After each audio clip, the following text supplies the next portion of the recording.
We're looking really well looking. We're kind of under the,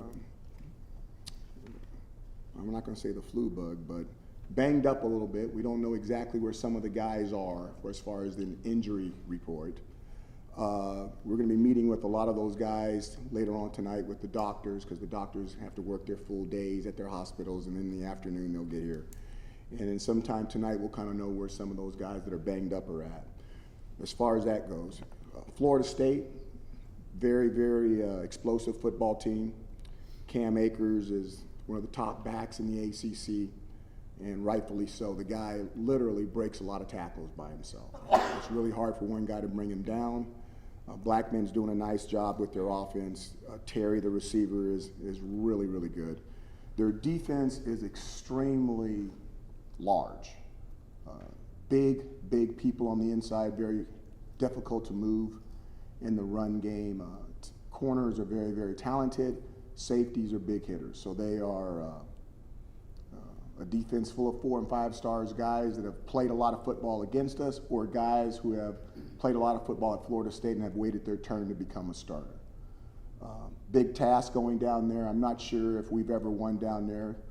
Guessing how things have been going, the answer is probably no, but you analytic guys can tell me. But we're going to go down there with some hungry guys and see if we can come back with our first ACC win. Questions? Stephen? We've obviously talked a lot about the offensive line. I kind of wanted to ask you about what the coaching has kind of been behind the scenes. How would you kind of evaluate the job Mike Cavanaugh and I'm assuming Mike Lynch have done? Can you walk me through what it's been like you obviously expected growth, you talked about weeks 4 to 6, to have not seen that. How would you evaluate the coaching that might have gone with that? I'm not going to evaluate the coaching in a public spectrum. You know, anytime we talk about stuff like that, that stuff is private stuff. But those guys are all working hard.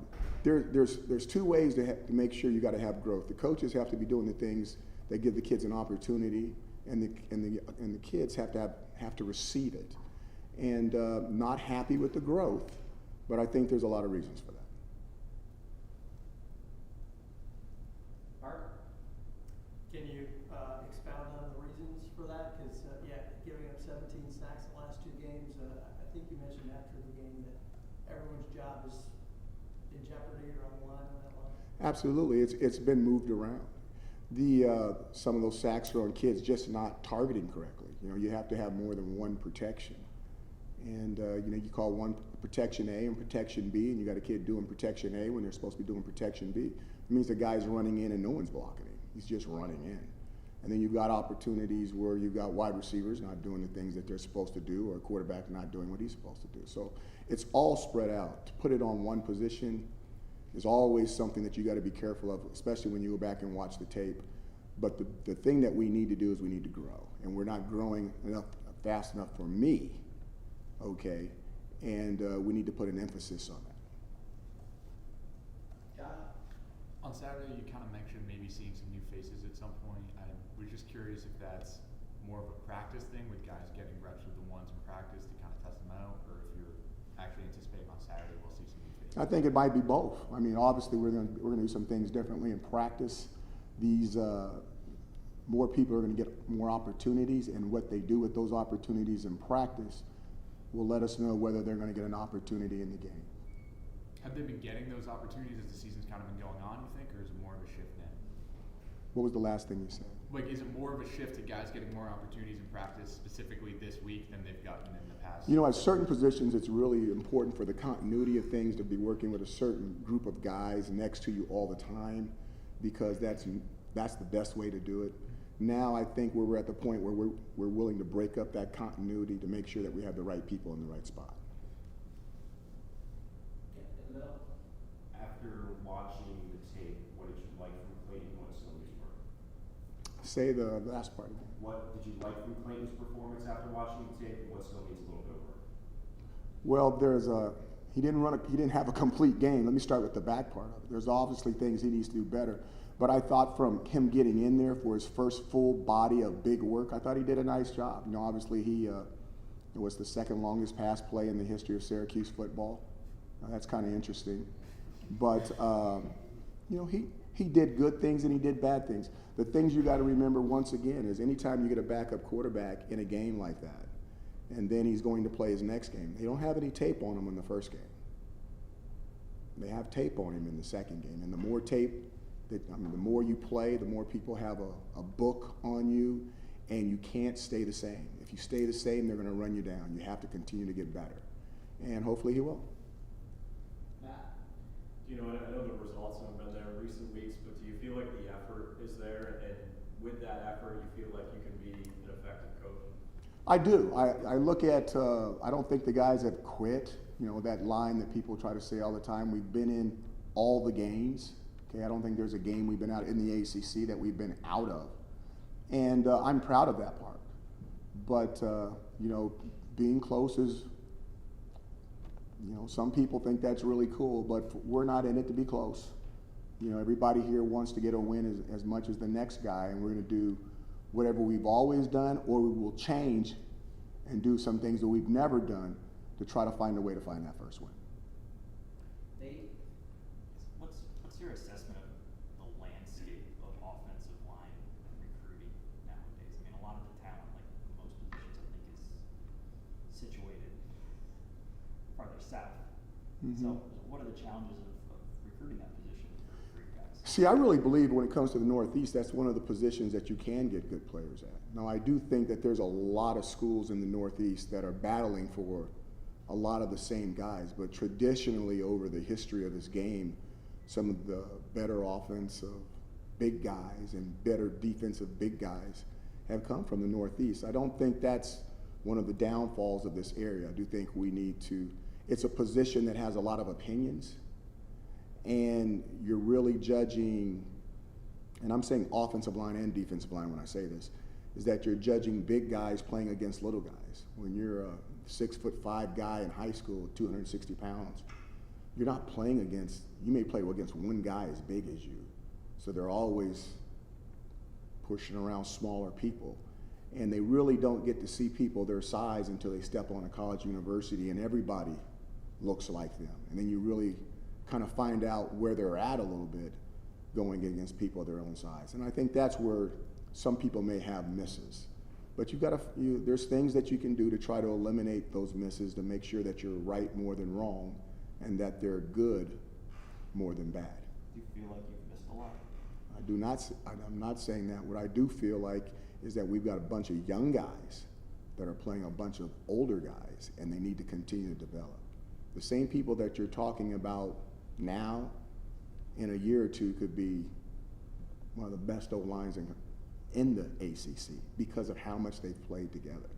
And that's where the expectations, I thought, was a little bit unfair, but from the 2018 to the 2019.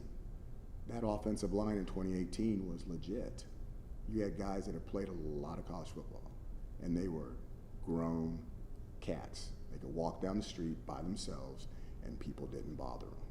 Okay? You just got to wait for some of these guys to grow up. They're 18 and 19. They're not 21 and 22.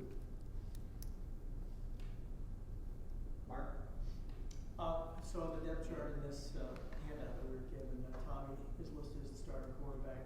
Can we assume from that that he is no doubt healthy enough that he would or should be able to start? I wouldn't assume anything with the medical stuff that's come out this year.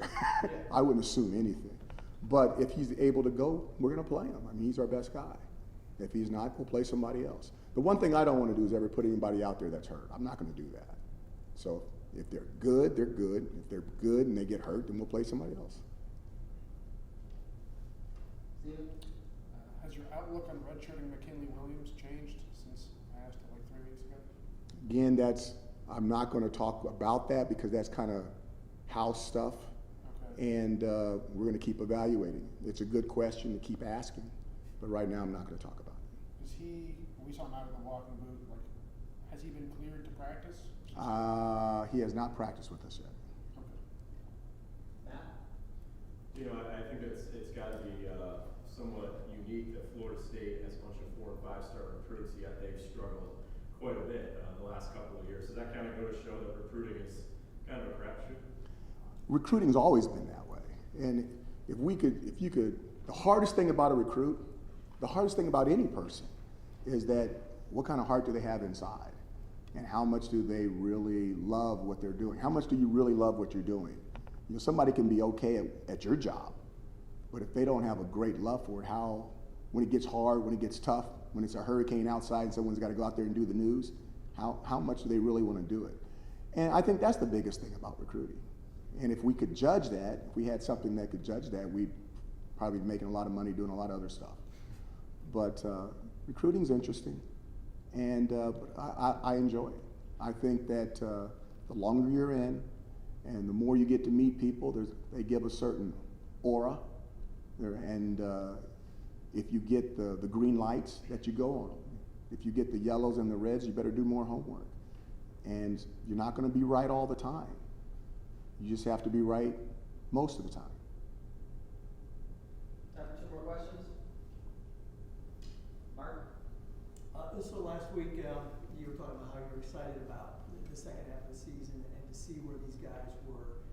What did you see in that game against Pittsburgh that either changes that or enforces that feeling? And how do you kind of keep these guys from not letting it spiral down? Well, the first thing is to get them to start listening and staying in-house. I just think that the expectations of some of the things were unrealistic. Now, that being said, I really enjoyed watching some of those guys out there. Clayton, on that was a free safety blitz. The first play they didn't blitz him. The second play on the 5-yard line, they blitzed him. Like, who would take their backup quarterback on the 5-yard line and tell him to throw a deep ball? I mean, that guy's got to be crazy. And he catches it. There goes the free safety coming down. He sees him coming. He backs up 2 more steps to give himself a little bit more time. Changes the elevation on the deep ball. You know, he didn't throw it flat like a rock skipping across a lake. He changed the elevation because he knew he had to give the receiver time to find it. Now, the receiver has to understand that when he did that little extra move, that it was going to be up there, and the receiver looks it and finds it. I mean, there was a lot of, we call it rule number 3, and I'm not going to tell you guys what it is. Hopefully, you'll probably find it out from one of my players. But it was a lot of rule number 3 on that. And I was really excited to see him do that. Now, he didn't do everything right, but that one play was really cool to see.